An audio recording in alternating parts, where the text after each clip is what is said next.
Hello and welcome to this video of the online course Wilderness Navigation Masters, where you will learn how to increase your chances of arriving at your destination successfully. You should learn these techniques because following a pattern, even after 10 years of experience in the wilderness, you will still miss your destination from time to time. This is human nature. We need tools to help us walk in a straight line and techniques to arrive at destinations without putting ourselves at risk. Why we are not that good at this? Because we are not precise when we take a bearing and also when we walk following it. But how can we still master wilderness navigation with these human limitations? Intentional mistake. The first technique consists of making an intentional walking deviation to the left or to the right to reach your destination.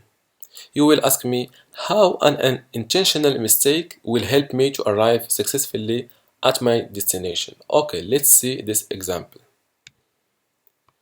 In this map excerpt, we are here in this vegetation area, and part of our hike consists of reaching this intersection.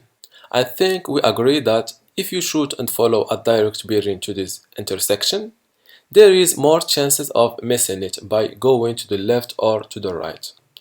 The problem that you will face being here is, should you take right or left to arrive at this intersection?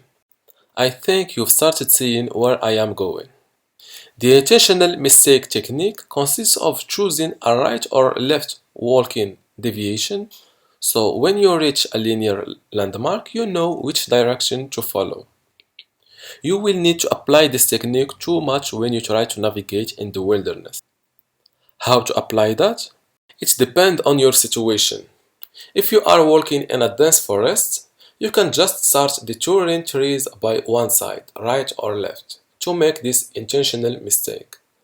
But if in the same time you will walk for a long distance in this forest, keeping doing that will make this mistake too much bigger, and you will lose time to arrive, or mistaking your arrival point when there is other ones like that. So what you should do is just a little intentional deviation mistake below 10 degrees.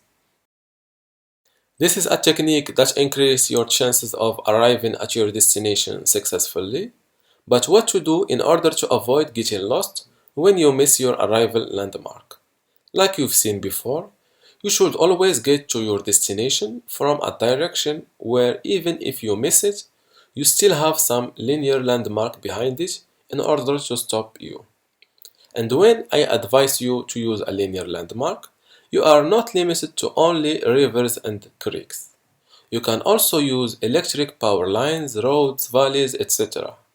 In addition to that, what I want you to start using also is the imaginary lines. For example, you are here at this point and you want to arrive at this pond. And you have a mountain here that you can see from wherever you are in this map excerpt, or at least from your route to your destination. What you can do is to measure the forward bearing from your destination to this mountain. Let's say you found 320 degrees. Now you can use the intentional walking deviation technique to decide, and when you feel that you've started approaching your destination, you shoot a forward bearing to this mountain. If it's below 320 degrees, that means you should still walk a little bit. When you get a forward bearing of 320 degrees to the mountain, walk to your left to arrive at your destination. In this video's exercise, I want you to tell me how can you apply these two techniques of the intentional deviation mistake and the imaginary linear stop landmark to arrive at this place here, if you are starting from here.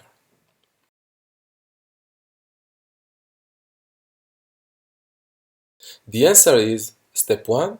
Imagine a line that goes on our campground through this mountain peak. Step 2. Measure the forward bearing from this campground to the mountain peak. In this case, it's a bearing of 280 degrees. Step 3. Measure your bearing to the campground and add 10 degrees to create the intentional mistake.